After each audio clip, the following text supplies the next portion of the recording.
శివప్ప, ఏంటి ఇవాళ కూడా నీ భార్య వస్తుంది, మా అందరినీ బెదిరిస్తుంది అని కలగంటున్నావా?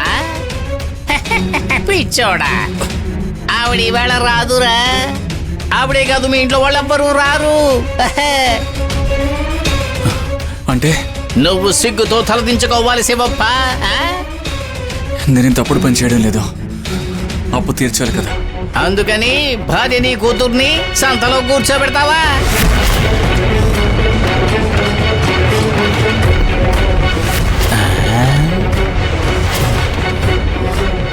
వాళ్ళిద్దరూ పచ్చళ్ళమ్ముతున్నారు. అప్పు తీర్చడం కోసం వాళ్ళిద్దరిని బజార్లో నిలబెడతావా నువ్వు? అరే, సంతలో అందరూ మంచి వాళ్ళు ఉండరు, 4 రకాల మనుషులు ఉంటారు. ఎవడైనా నీ భార్య వైపు వంకర దృష్టితో చూస్తాడేమోనని హెచ్చరిస్తున్నాను, అంతే.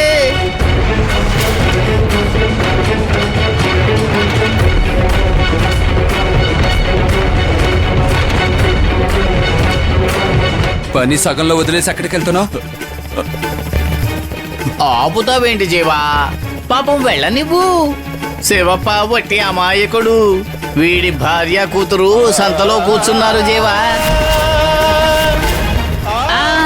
పచ్చళ్ళమ్మడానికి. పాప, ఆవిడ మాత్రం ఏం చేయగలదు? భర్త ఇలా పని దొంగ అయితే ఆవిడ సంతకెళ్ళి పచ్చళ్ళు అమ్ముకోవాల్సిందే కదా.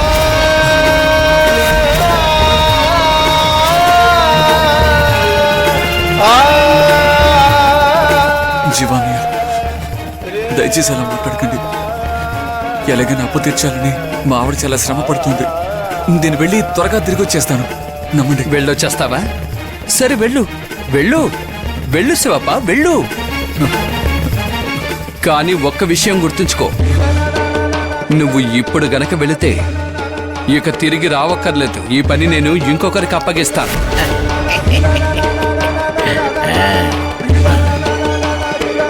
చూసావా, ఈ దమ్ము సేటు శివప్ప నటి ఎలా విరిచాడో? వదిలిపెట్టను.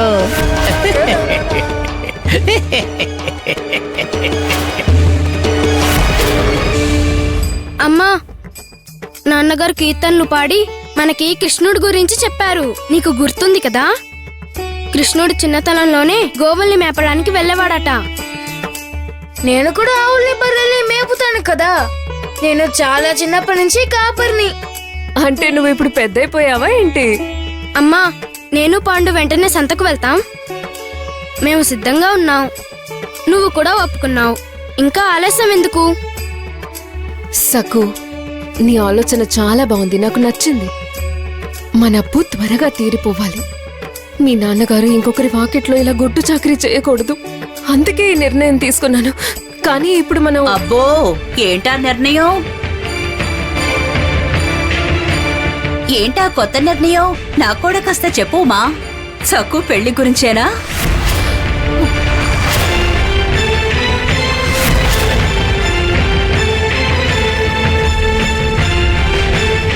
అయ్యో అత్తమ్మ, పెళ్లి గురించి కాదు, సంతకు వెళ్ళి మేం చేసిన పచ్చళ్ళు అమ్మడం గురించి.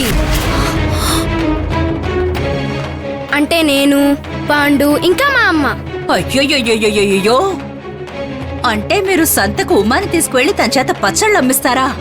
నిర్ణయం తీసేసుకున్నారా? ఇదేం బాలేదు ఉమా వదినా. అప్పు తీర్చడం కోసం పచ్చళ్ళు అమ్మడం సబబే, కానీ మీరిలా అడ్డమైన పనులు చేయడం బాగోలేదు. ముసలమ్మ ఎక్కడుంది? ఈ అత్తం ఒకటే రెచ్చిపోతుంది. ఏ ముసలమ్మ, త్వరగా రా. సంతలో అమ్మాలంటే గొప్ప మాటకారయ్యుండాలి. నీలాగా మౌనంగా ఉండేవాళ్లు తీసుకువెళ్లినవన్నీ వెనక్కి తెచ్చుకోవాల్సిందే. మీరు గట్టిగా మాట్లాడడం కూడా నేనెప్పుడు చూడలేదు. అలాంటప్పుడు సంతకు వెళ్ళి ఎలా కేకలు పెడతారు? ఖచ్చితంగా మీరు అమ్మలేరు, వదిలేండి. ముసలమ్మ, నువ్వు ఎక్కడికి వెళ్ళావు? త్వరగా ఇక్కడికి రా. వేరే దారి లేదు, నేను వెళ్ళి ముసలమ్మని తీసుకొస్తాను. ఇలా చూడు మౌదిన, సక్కులాంటి బుద్ధిమంతురాలికి మంచి సంబంధం చూసి పెళ్లి చేస్తే అత్తారింట్లో మహారాణిలా ఉంటుంది. అంటే అచ్చు నాలాగా. అసలు ఇలాంటి ఆలోచన నీకెందుకు రాదు?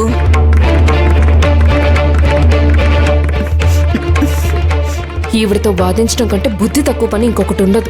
ఉమా వదిన, నేను చెప్పేది ఏంటంటే నువ్వు ఇలాంటి పిచ్చి పిచ్చి పథకాలు వేసే బదులు చక్కగా సకుకి రొట్టెలు చేయడం, అన్నం వండడం నేర్పించు. అత్తారింటికి వెళ్ళాక ఉపయోగపడుతుంది.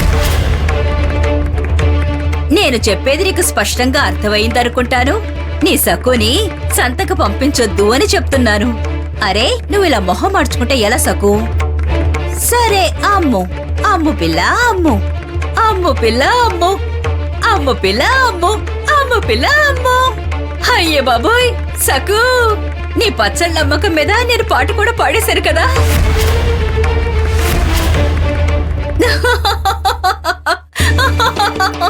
సంతకు వెళ్ళి పచ్చళ్ళు అమ్మితే తప్పేంటే భామా? మేము మా పచ్చళ్ళని సంతకు తీసుకెళ్ళి ఎందుకని అమ్మకూడదు? ఇవేళ వరకు ఇంట్లో అమ్మాము, ఇప్పుడు బయటికి తీసుకెళ్ళి అమ్ముతాం. నువ్వు మాకు నీతులు చెప్పాల్సిన అవసరం లేదు. అమ్మా, ఇందాక బామ్మ పచ్చళ్ళు సంతలో అమ్ముతానంటే వద్దంది. కౌరవులు 100 మంది, కాని పాండవులు కేవలం 5. వాళ్ళ ఐకమత్యంగా ఉండుంటే మొత్తం 105 మంది అయ్యుండేవాళ్ళు సక్కు. చావే చావు, నీ అంతు చూడందే వదలు.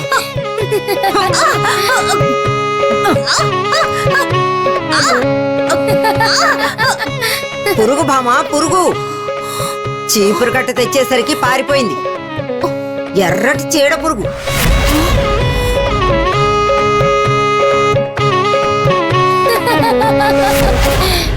కాలంతో పాటు మనుషులు కూడా మారాలి భామా. పద్ధతుల్ని, అలవాట్లన్నీ మార్చుకోవాలి. మేమందరం ఇప్పుడు ఒక నిర్ణయానికి వచ్చాం. సలహాలు వినాలి, కాని మనసు చెప్పిందే చేయాలి.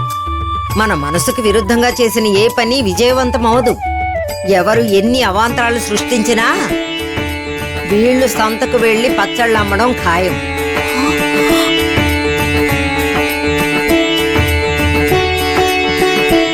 తెలియకపోతే నేర్చుకుంటారు. కుటుంబంలో సమస్యలు ఏమైనా ఎదురైతే ఆ కుటుంబ సభ్యులందరూ కలిసి పరిష్కారం వెతకాలి.